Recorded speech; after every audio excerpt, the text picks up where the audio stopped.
3, 2, 1. Good afternoon and welcome to our show, The More You Know, on KBBG FM 88.1. I am your host, Tina Douglas. I'm expecting my co-host, Doreen Mingle, to pop in sometime during this program. This healthcare programming is made possible through a grant from the Guernsey Foundation. Today in our studio, my guest is Stephanie Shavers. She is a new program coordinator at the Family and Children's Council of Black Hawk County. Welcome to our show, Stephanie. Thank you. Stephanie, I want you to give us a little background because I heard you on the phone, you recognized your voice, couldn't put a face to it, and now when I seen you in person when you came in just prior to the show, I know you from Covenant. So you were at Covenant for a while, and let's just start with a little bit of background about where you came from to where you are right now being in this new position.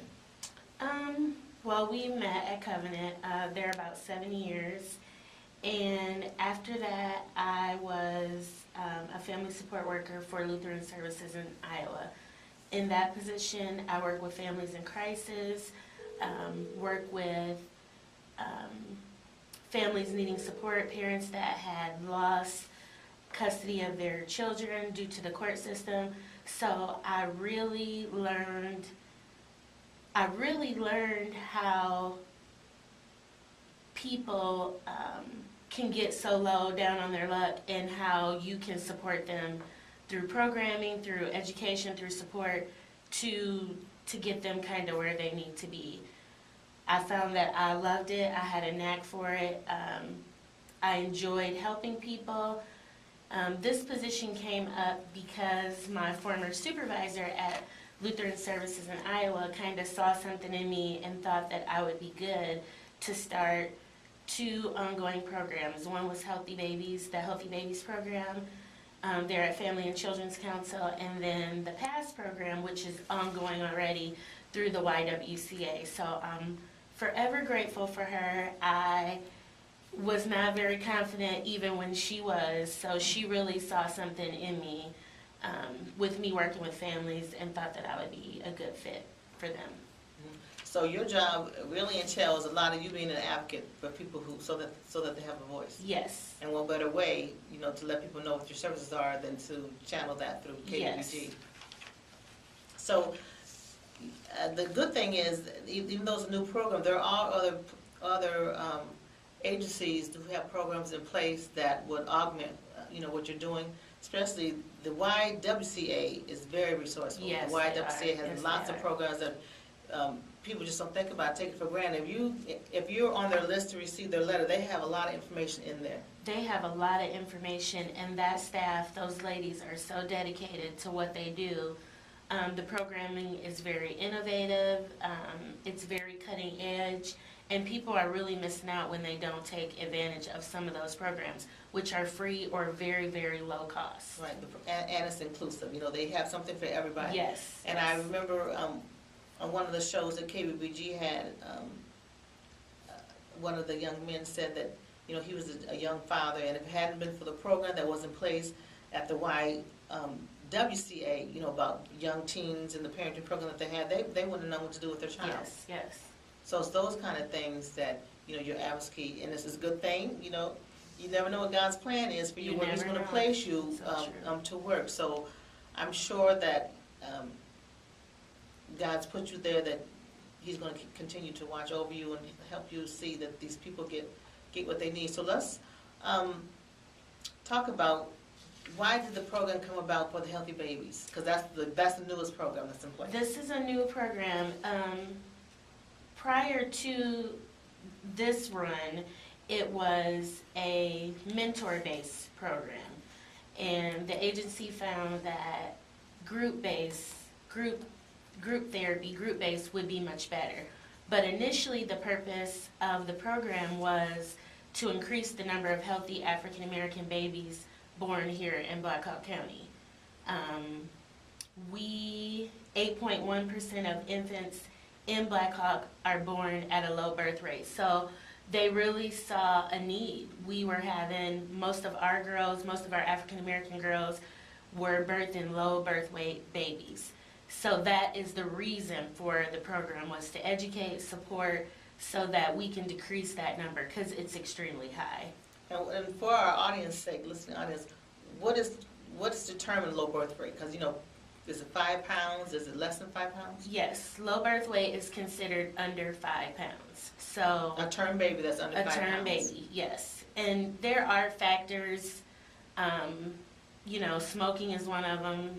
That's a big problem in our community. And smoking while pregnant, women still think that it's okay. It's not okay. And that determines the health of your baby. It determines how your baby comes into this world. You need to give them the best possible chance they can for success, health, everything. So right off the bat, they're already in trouble coming here, being born from a mother that smokes. Yes. You're starting kind of from behind in the gate when you are smoking during pregnancy. It's not good to smoke, period, but if you are going to smoke, you need to stop while you're pregnant to give your baby a chance. Yeah, so that's just one aspect. So if you smoke and drink, the baby could come. The baby, like you said, is already in trouble. You're already in trouble. And a baby born at low birth weight, they're already at greater risk for long-term developmental delays, learning disability, just a general poor outcome overall health-wise. So we just need to not do it, period. What is the instance between the low birth rates among the teenage pregnancies in our African American population? Is there any correlation between that and premature birth? Because premature means you're not a term baby. You're not a term These baby. babies that are low birth rate babies are term babies. You're at your term. It's not you're 2 or 3 weeks premature.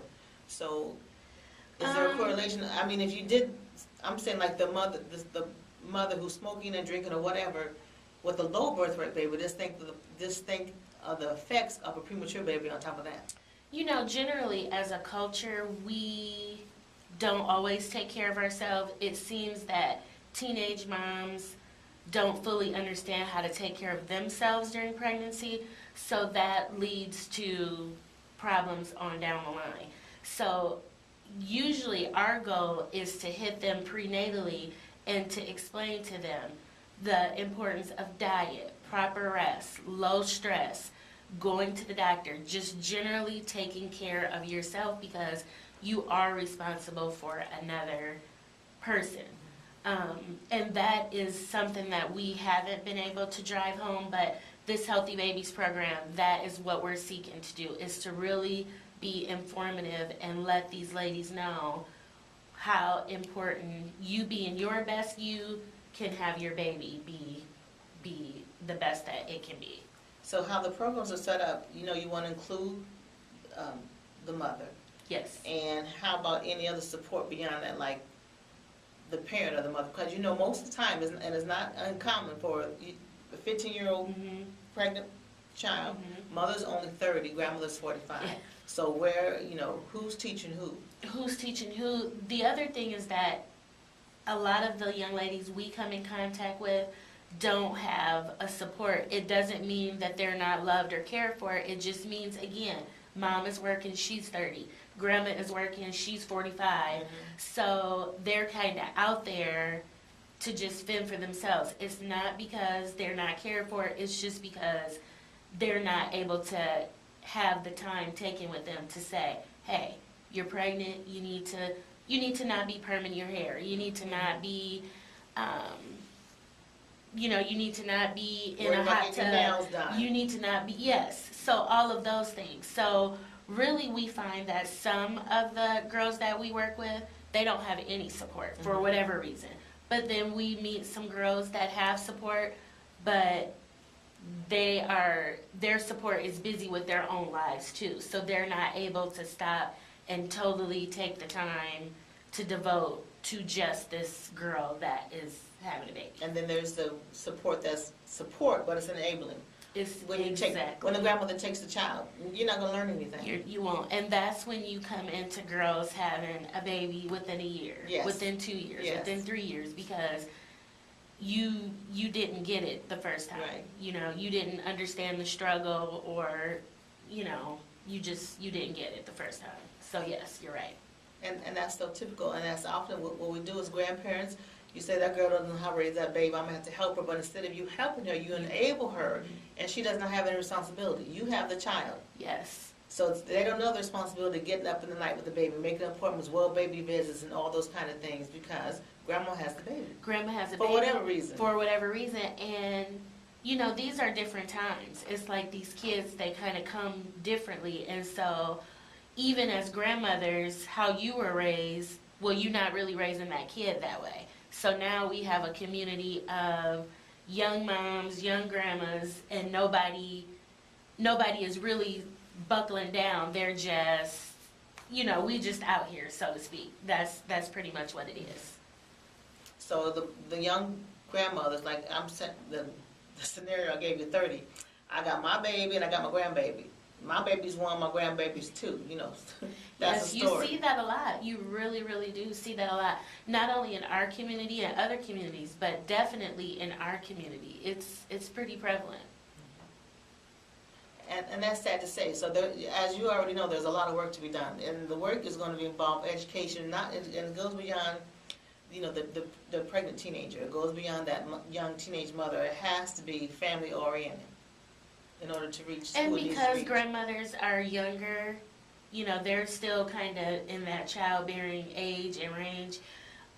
We want to inform them too because they're not always doing things the way they should. You know, as women get a little older, the risk increases. So we really are seeking to inform everyone, even just the community in general, but definitely our young moms, but our moms that are, you know, 25, 30, 35. We seek to definitely inform them as well.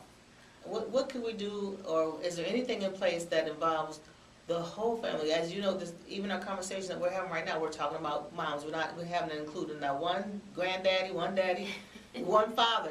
So that's what the mindset is. Yeah, So yeah, that's that true. all has to come into place, including everybody, all those people involved, to make those changes happen. You know, we have programming at Family and Children's Council. We have our parent empowerment, we have parent to parent. So all of those groups are all parent education. And so we kind of hit them a whole family because today families are not just a mom, a dad, and a kid. It's a grandmother. It's you know, everybody's family is blended. It looks a little different. Yes. It's not traditional. So that's what we do at Family and Children's Council. We educate. The mission is to strengthen families, so that's what we do. So we do have programming in place. My Healthy Babies program goes from prenatal to 5. And then we have another education groups that kind of hits that older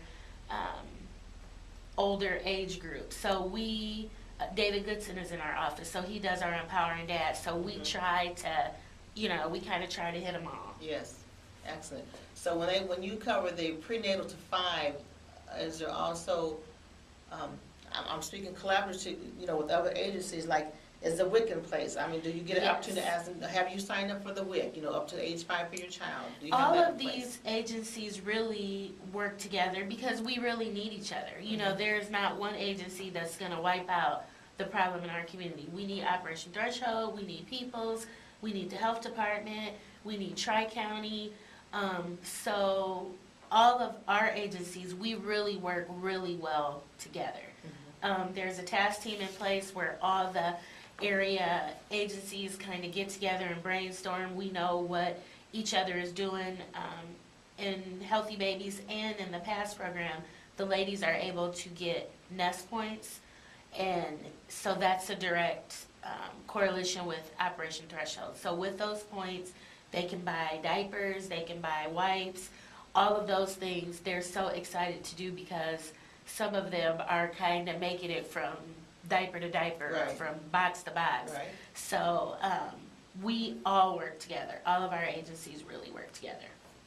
What is the biggest need that you see in some of the support groups that you've had?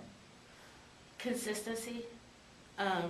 You know, sometimes just in this field, in the social work field, it's a thankless job. And you won't get rich in it either. So you have to be really committed to knowing that if you change one thought process at a time, not even change one person, if you kind of change one thought process at a time, then you've really done your job. So in some of the groups, I would say consistency and also targeting, not making sure you're not excluding certain groups. So our group, the group came about because of African American girls, but the group is open to all groups because the problem exists across all the groups. And you know, Waterloo has become quite diverse. Yes. We have all kind of populations. We have a Burmese community. We have Asians. We have Hispanics, large Hispanic community. Large African Americans, Bosnians. So we are diverse. So everything needs to be inclusive for all people. It really does, because we find that, you know, we all want the best for our kids. We all want our kids to be healthy, happy. That doesn't matter if you're Asian, Bosnian, you know, Hispanic. We all kind of want the same things for our children. And that's important. Exactly. So the Healthy Babies program is 2 weeks in its birth? 2 weeks in its 2 weeks in its birth. Yes. And the other programs that have been in place is the PASS program that you mentioned? And The what does that PASS stand for? program stands for Parents Achieving Success with Support, and it's along with Cindy Ritter, who does an amazing job. We meet the second and fourth Wednesday at the Y. Transportation is provided, meals are provided, and childcare is provided. Those are 3 huge barriers that can keep people from participating in a group. Well, I don't have a ride. Right. Well, I don't have childcare, so we've taken care of them Right. all. And, you know, we talk about healthy relationships, what that looks like, because a lot of times we find that the girls repeat that cycle. You know, you might have a baby with this guy, he really wasn't no good, but then you hit the second one, he was just as bad as the first Right. one. So you kind of keep repeating these same cycles, same types of guys, same things, and meanwhile, you know, you're kind of having kids along the way. Yes. So we talk a lot about healthy relationships, goal setting.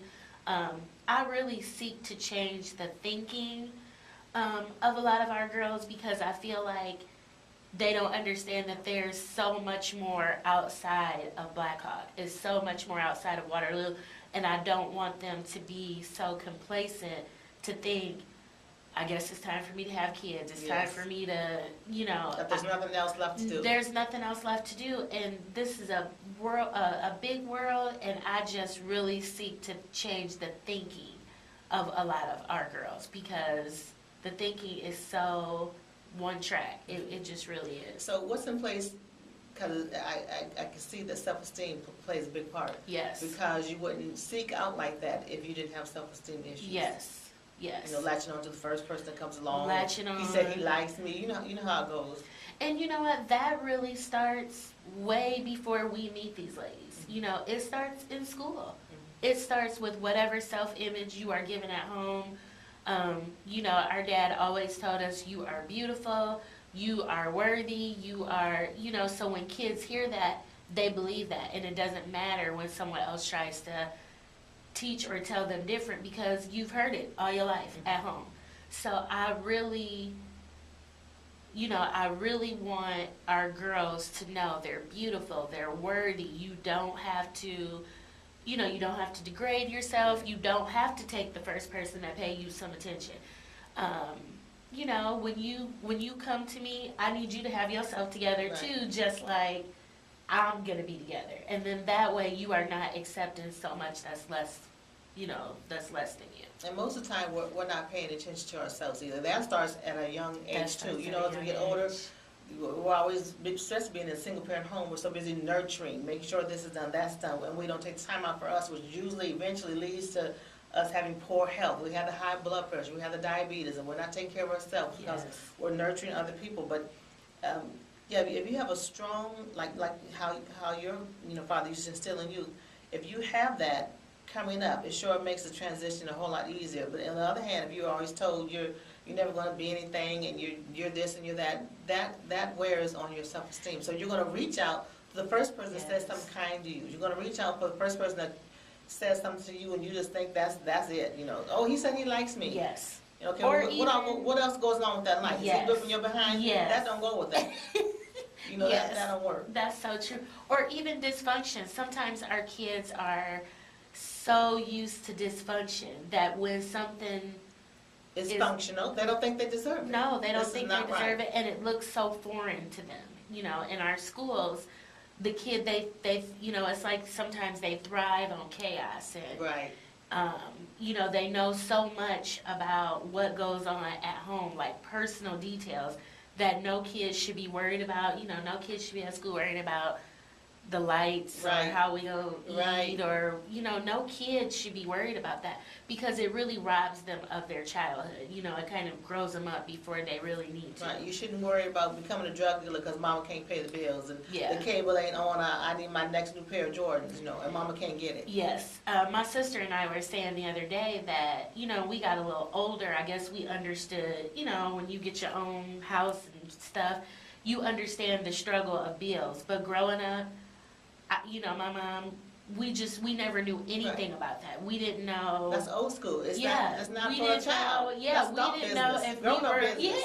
Yeah, we didn't know if we was on the verge of being put out, or we didn't know any of that because my parents never made that our business. That was nothing that we should, and I appreciate them for that, because we were able to be kids. There's nothing you have to worry about. No, we were able to be kids, and that's the problem. These kids, they're not able to be kids. They have too much worry, starting in the grade schools, it follows them to high school, Yeah, and they don't, it's just too much, yeah. without a way to channel that. Without a way to channel that. And sometimes it comes off wrong with bad behavior in schools. You know, that would be the complaint with a lot of staff in schools now, is that these kids are so not behaved. Mhm. They're not behaved well at all. There's a lot of lack of respect for anybody in schools, and you could just go to East High or West High, and you will see, nobody has command of anything. No. Nobody's, you shouldn't, even in high school, if you're in my class, I tell you, let's be quiet, that's what I mean. That's what I mean. I don't mean rolling your hands and smacking your gum and shutting off your phone. That should have been done. Why are they doing that? Yeah, You yeah. know? And that lack of respect, those are life lessons. They're not, this is not because I'm trying to be mean. These are life lessons. When you get a job, you can't stroll in here whenever you get ready. You cannot No. say whatever you want to say. You can't dress however you want to dress. Right. But for some reason, you know, our kids think that you ain't my mama, you ain't gonna tell me Right. what to do. And so instead of just having a general respect, that comes off as so disrespectful. So it just is. And that's my pet peeve. I cannot stand that, because you have to get respect to earn respect, and I don't know if it's my military background or what it is, but oh, no, we don't do that. And you know what? When people say you have to earn respect to get it, I remember growing up, and it could be a lady at church. Well, she done told me to shut up, and my mom looked at me like, "Shut up." That's the You know, village. so that Right, she was- shouldn't have told you shut up, because She that's shouldn't embarrassing for have- her to have That's to tell you. embarrassing for her. So now you can do that, and a kid, you know, kind of look at you like, "How dare you?" And the mom might look at you like, "How dare you?" But that is kind of the problem, you know, with her telling me to be quiet. That wasn't She should have respectful, told but you I that. was a kid. Mhm. You know, my dad would say, "You don't have rights. You're a kid."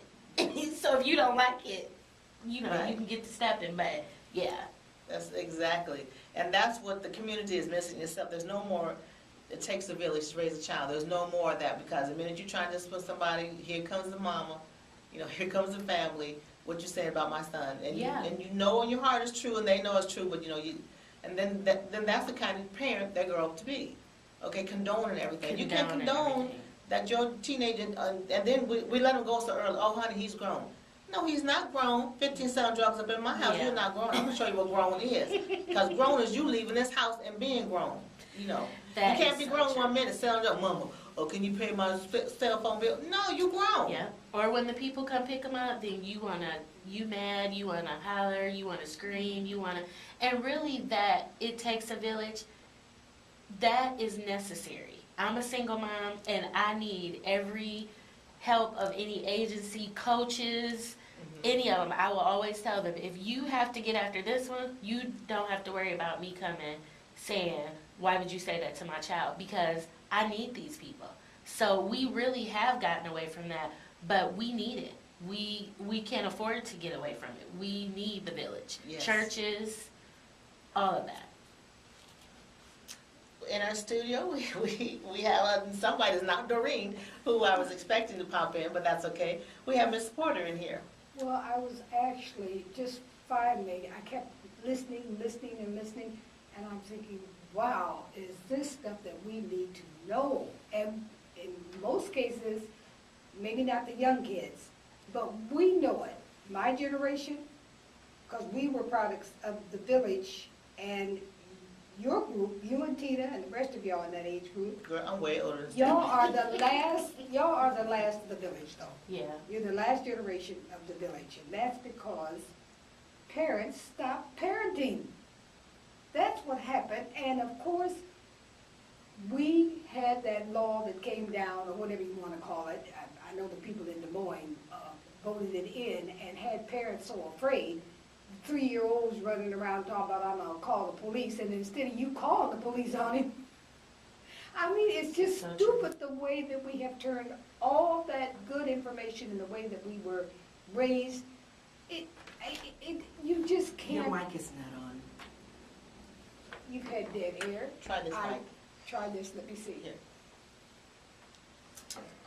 Okay, I don't know if anybody heard what I was saying, it's not that important, except to say that Stephanie has brought some information to KBBG today that really, really needs to be, Come over closer. really needs to be heard. We're having a little trouble with our mics. Okay, are we on, Bev? Yes. We're on. I'm gonna repeat it. Stephanie's in the studio. Tina, thank you, Stephanie. I was sitting there by the phone, and it just got better and better. And what we need to do, you talked about that, I say that it's a matter of parents. We need to get ready to go back home. Home is village. We need to get ready to go home. And instead of that, you've got 3-year-olds threatening you. You've got teenage boys bringing girls into the house. You got all kind of crazy behavior, and no one bothers to say, no, I'm not gonna have that. No, you're not gonna bring no girl up in here. No, you're not gonna do this. You're not, and if you insist, you got to go. That's so true. You have got to go. That's so But true. there's too much, parents are doing too much cover-up. And I have heard, Condoning. I've been here over 30 years, and I've been hearing the same excuse. Well, you know, they're kin. Well, yes, what about it? So they're kin, are you going to condone it? And we all, you don't need to point no fingers, because when I start talking about So kids, true. I point the finger at me first, because I know it's just as true for me as Yes, it is ma'am. for anybody else. We are losing our children. Yes, we are. And even if we don't, their health is bad, they're not getting the proper education. There's just a multitude of things happening that could be reversed if the parents would put their foot down and say, this is it, as I'm giving you this many days, and you've got Yes. to leave. Yes. And then you gotta stick to it. And then we've got those grandmothers who are 32. They ain't through popping yet. So what you gonna do about that? And some mothers and daughters are having babies at the same time, We had discussed that. Yeah. and they think it's cute too. Yes, ma'am. So, but what's gonna happen to that baby? It ain't gonna be happy, it ain't gonna be good for that baby as the baby grows up, if they miss their nutrition and mothers who realize that it is so necessary to spend time with that child, a brand new baby, hold the baby. There's just so many things, but they don't know to do it. And those are They don't simple know what. lessons that could go so long way. You know, you always want to make your baby feel safe. That's right. I mean, really, That's as right. human beings, we want to feel safe, but it's so important to feel safe. And if we are not making our children feel safe, then they grow up, not healthy that way either, emotionally. Exactly. That's a good point, Stephanie. And we will continue this on in just a few minutes. We'll pause for a break in just a few minutes.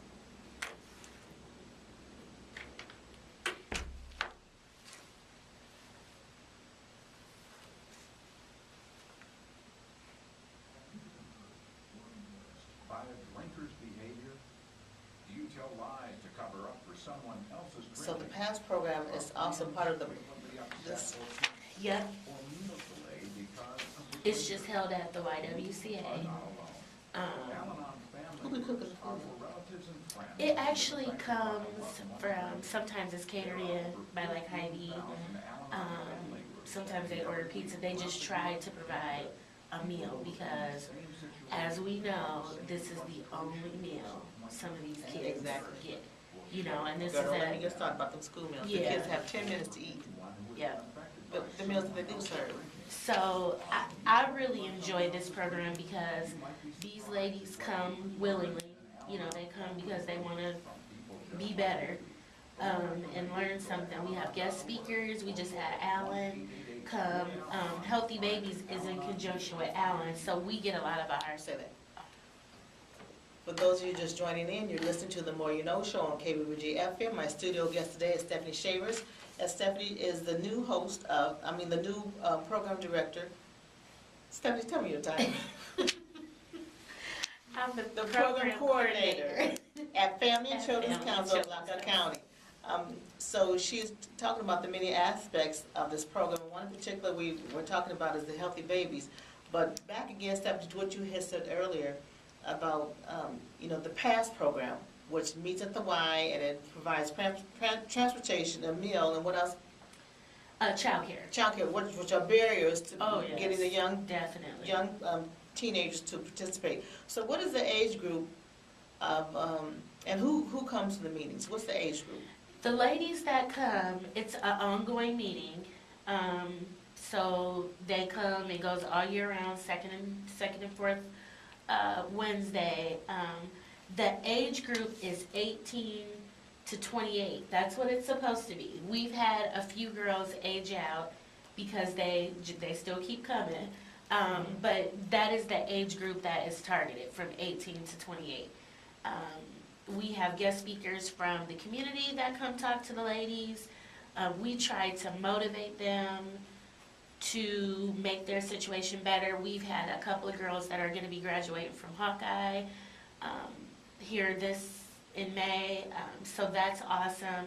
And the thing that I really enjoy about the PASS program is that the ladies come, they're there because they want to. It's not court mandated, it's not, they PO'd and say they had to come. They just come because they are wanting to better their lives and better the lives of their kids. And it's definitely a work in progress. Again, if you can change the thought of some of these ladies, changing the whole person and telling them to leave their unhealthy relationships, some of that is all too much. But if you can kind of start to get them to think about their life and the lives of their children a little differently, then you've done a great job with them. They're awesome ladies.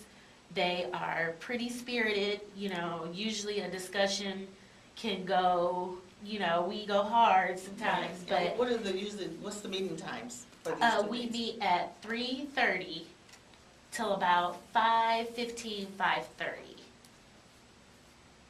And that's twice a month. Twice a month. Anybody can come. It's free of charge.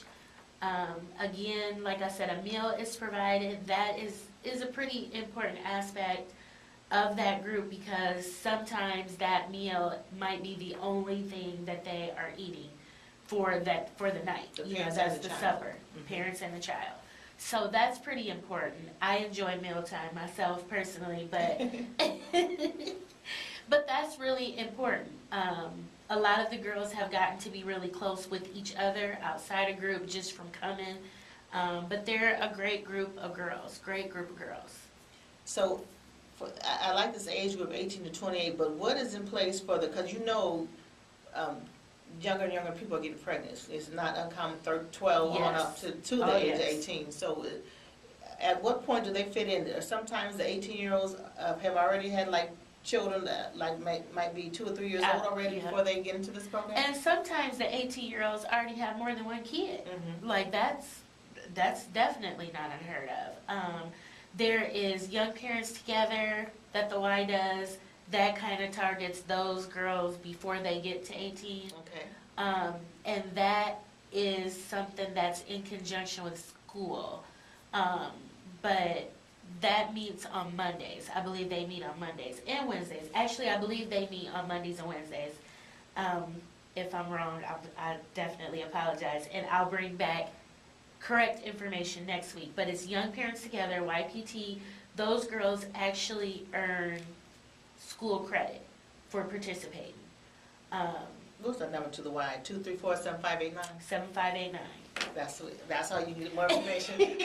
Stephanie don't want you going on her word, but if you want to find out, call 234-7589. That's the number for the Y. If you have anyone that might be interested in the young Parents young Together, parents yep. together. Yep.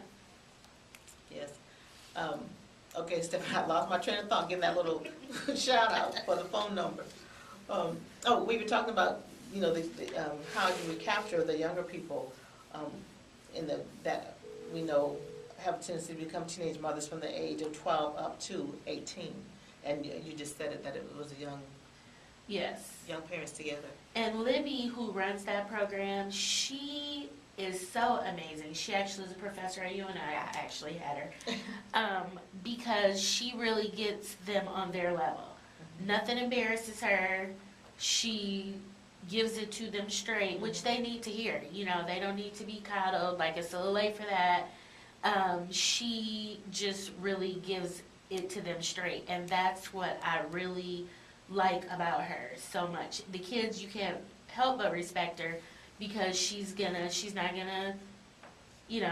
gonna make it seem like it's something it's not. She's gonna tell you statistically what you're facing, how you can change it, but statistically, here it is. This is what you are up against. So it's up to you to kind of change it. Yes, and it's not, throughout everybody's life, it's experience. You learn by experience. It's not so much you make a mistake, or it's what you do about it. It's What what are you you do going to do about about it? Okay, that's happened, that's done, that's spilled milk. So now, what are the plans to make a difference, make it better, make it right? And I think that's what's frustrating with even area agencies or parents. You don't want our kids to keep making the same mistake. Right. I am so disheartened when I hear of young girls that are 18, 19, 20, 21, and they have 2, 3, 4 kids.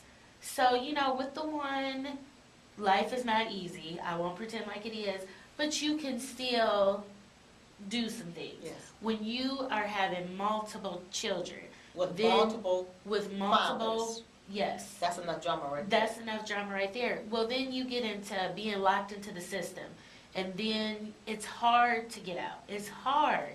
So you kind of get into that whole circle of dysfunction. Yes. So then these kids are coming into that whole circle. Well, you never left, and so it It leads just back to what you said earlier, where the kids in school who are disruptive or have behavior problems, they feed off drama. Yes. That's what their lives is about. So when you depend on the system because you got yourself in that place for you don't see a way out on your own that you could do something about it, then you become poverty-minded. you You become can't get past poverty-minded. Yeah. Like you only want the minimum because Yeah. that's all you can hope or imagine for. And that's what you wait on. You wait on that once a month, that this is, we'll eat just fine for that once a month or that week in the month until we waiting back again for And the, it's the same cycle. it really is. So That you think that there's no way out. you think it's no way out, because what is it? I still need my check, my kids need this, but, I still need my food stamps. Yep. And the medical, unless someone is chronically ill, is it really worth it? Is it If really you worth think it? about that, if you could ever step away from it, of course, it's hard to imagine when you're in it.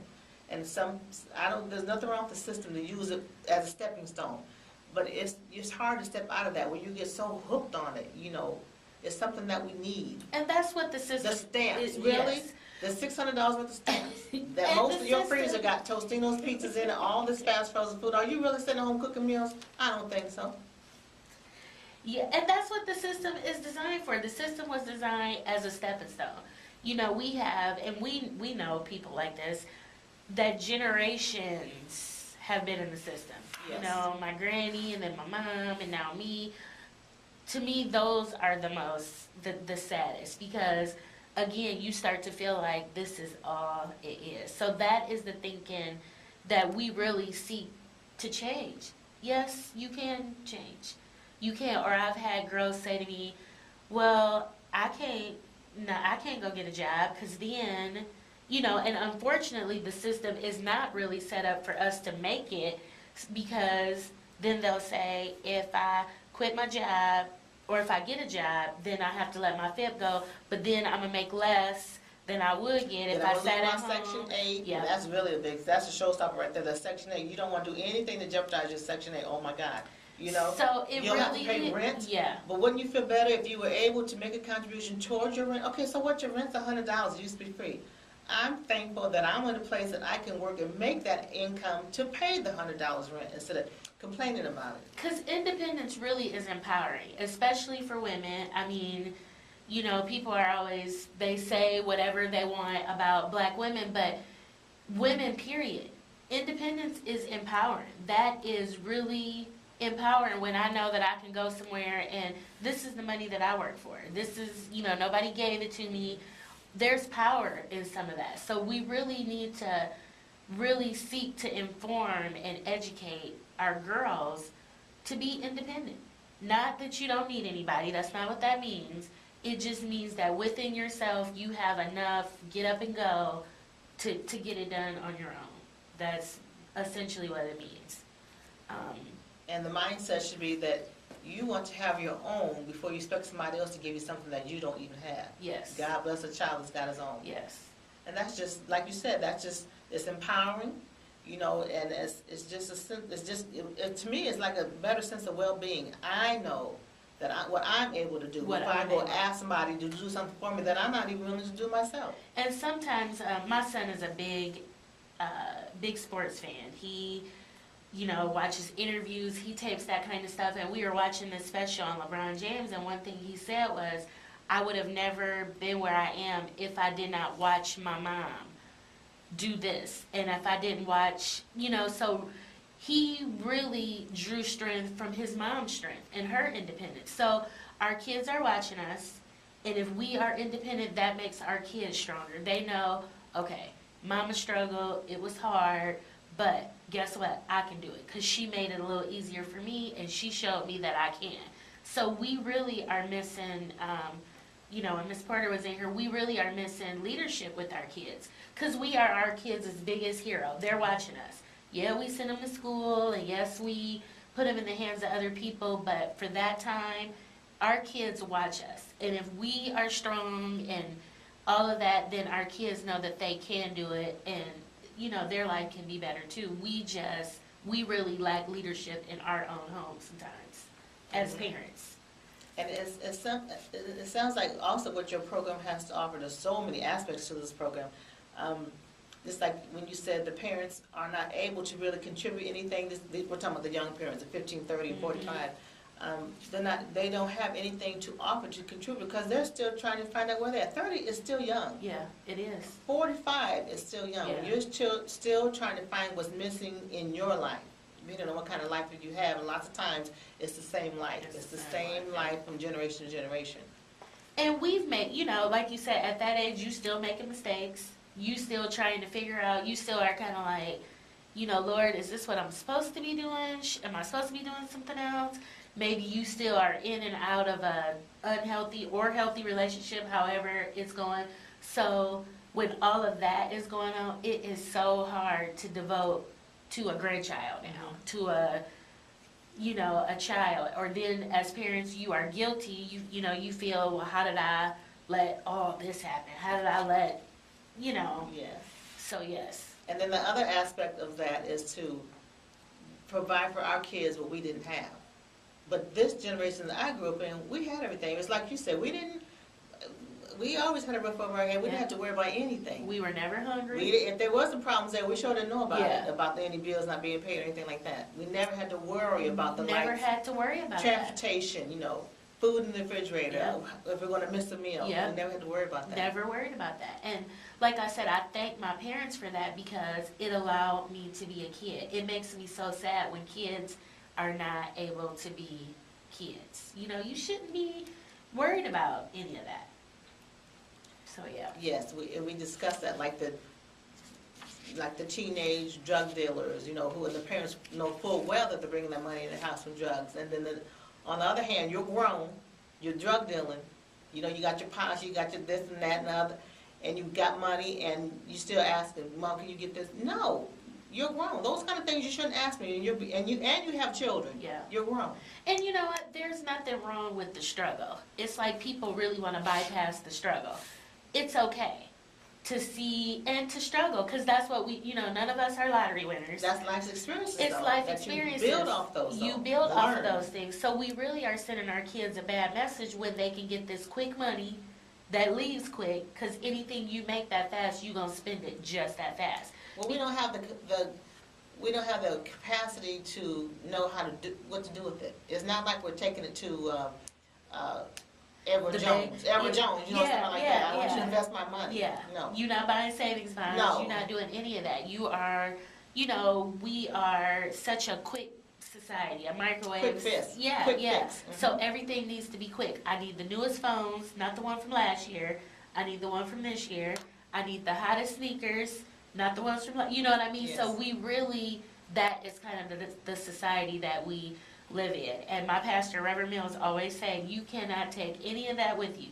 If you left today, That's right. you cannot take one pair of shoes with you. You cannot take any of that. So we just really need to change the focus and the thinking for our kids so that they can be different. I look at my son sometimes and I'm like, this is the generation that will be taking care of us one day. Yes.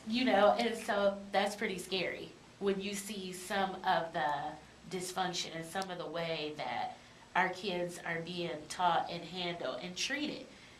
It's a very scary prospect. Yes. Very, very scary. And I don't know what to do. It's more than your programs. It's more than just, and there's so many programs. There's so many resources that are available to us in our community So many that we do resources. not access, that we do not care to know about. But the minute it's some gossip or something, we're on our iPads. We text us about, hey, you know about so-and-so, and Junior shoes is on sale, and this, that, and that. We text that information, but when we text somebody and say, hey, the month of March is the free Yeah. colon cancer screening. Let's get everybody together. Make sure you text your family. Make sure that you know that they can get that colon cancer screening at the People's Clinic. Would we do that? Yep. No, we would not do that. Yep. But if it's something negative, Yeah. some gossip or something, we're all about that. Yeah. But do we know the resources that are available to us health-wise? I'm just talking about our health in this community. We don't access that. And that is one thing, that made this program come about, because as African Americans, we have such a distrust of the medical community. So, it's almost like you don't always believe what they say. So then we don't go to the doctor. It's girls that might not seek prenatal care until they 6 months Right. along. Well, Right. by that time, you hope nothing is the matter, but you've missed out on so much vital development of your baby. And so that's really another thing that we seek to change, is that thinking that you can't go to the doctor. Like, why can't you go to the doctor? Or where can I go to the doctor where it's not gonna cost me? Allen Women's Health Yes. is a great resource when you're pregnant or not. They have birth control, but that's a great resource to go, because they have a sliding fee scale, so you don't have to worry about if you don't have insurance and where can I go. Those type of resources. And whether you have insurance or not, they cannot turn you away. They cannot turn you away. People don't know that either. People don't know that if I don't have insurance, I And still can be seen. nowadays it's frowned upon if you pay cash. Like, what? You don't have insurance? It used to be if you didn't have the insurance and you had the cash, it's like, well, where's your insurance? Now it's the opposite. Now you come and say private pay. You don't have insurance? No, I do not. So Yeah. okay, so your office visit is $85. Okay, Here it is. that's right, $85. Yep. But like getting back to when you haven't had your first prenatal visit until you're 6 months, now you know full well that you are 6 months pregnant. I mean, you felt movement and all that by then. It's just a conscious decision that you made, but you have denied your child like the prenatal vitamins, which is the early start. Right away when you're pregnant, and most of the time you're still being a teenager. You haven't had this baby. You're doing things teenagers do. What they do? They snack. They drink pop. They eat candy. They don't eat rice. No one is getting up preparing. You're not sleeping. You're not having oatmeal in the morning for breakfast. You're not exercising. You're not getting your rest. Yes. You're gonna still do the things that you think are popular as a teenager. As a teenager. And you don't know where to turn that off as you become a parent. Well, because that mindset is still me. It's not us. Yes. You know what I mean? It's kind of me. So all of those are factors that lead to low birth weight, not seeking prenatal care either at all or later. Or you don't know if your body, you could be living in an environment where you're in a constant state of stress. And Yes. the pregnancy just adds to it. Stress is a Where you cannot huge eat, factor. even if you might eat all the time, but still that stress is still on, pulling on your body. Stress is a huge factor, not only in pregnancy, but in health issues, period. Stress is huge. So that living in a constant state of stress. Oh, is my boyfriend gonna stay with me? Or, maybe at that time he already got another kid. Are we gonna be